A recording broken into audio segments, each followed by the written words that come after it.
Second Amendment. Outlawing guns only creates outlaws with guns. A well-regulated militia being necessary to the security of a free state, the right of the people to keep and bear arms shall not be infringed.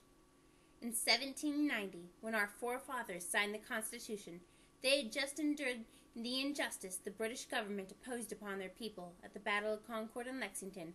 The American Revolution was started when the British soldiers came to seize the militia's ammunition. They knew before they even started the battle the importance of being able to protect themselves from all enemies, foreign and domestic. We would see this again in history. In 1928, the Weimar Republic, the German government before Adolf Hitler, passed laws intended to disarm the Nazis and the Communists. These laws sufficiently disarmed the law-abiding citizens of Germany. These laws invited the Nazis to conquer Germany and the rest of Europe. You may say, these are extreme cases that will never happen again. Perhaps not.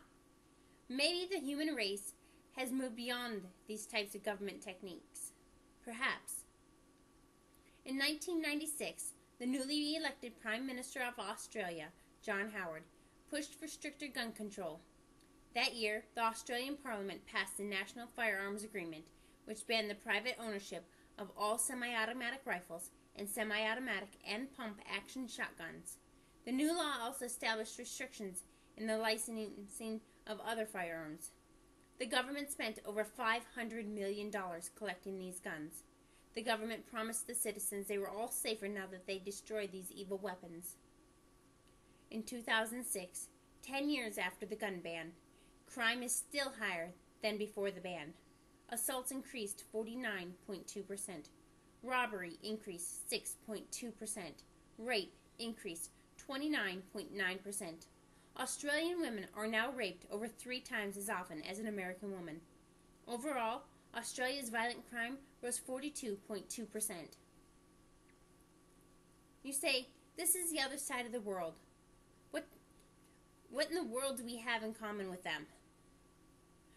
What does their crime statistics have to do with the United States? If not Australia, how about Europe? With the United Kingdom having some of the strictest gun laws in all of Europe, they must be the safest, right?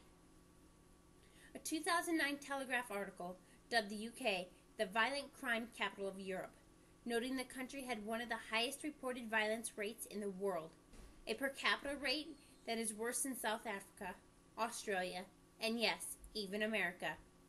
But if stricter gun laws make places safer, why are the crime rates in these gun-free areas so high? Perhaps criminals don't follow laws. Or perhaps gun-free areas make it safer for a criminal to commit crimes. In December 2012, a mentally ill 20-year-old pulls up to a high school in Newtown, Connecticut, parks his car, opens the trunk, sees a security officer, closes the trunk, drives to an unarmed elementary school, and then carries out the second deadliest school shooting, the most heart-wrenching, evil acts of our time. It goes to show that a good guy with a gun could deter a bad guy with a gun. A few days later, a New York newspaper published the names and addresses of those with gun permits in their county. After this was done, there was an increase in crime in that county. But why? Criminals then knew what homes were not protected. If they ban guns, the criminals will not need a newspaper to tell them where the unarmed homes are. They will be everywhere. I plead with you, do not let America become the next Nazi Germany. Do not let criminals have the upper hand.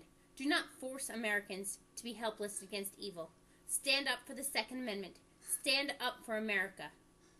A well-regulated militia being necessary to the security of a free state, the right of the people to keep and bear arms shall not be infringed. Thank you.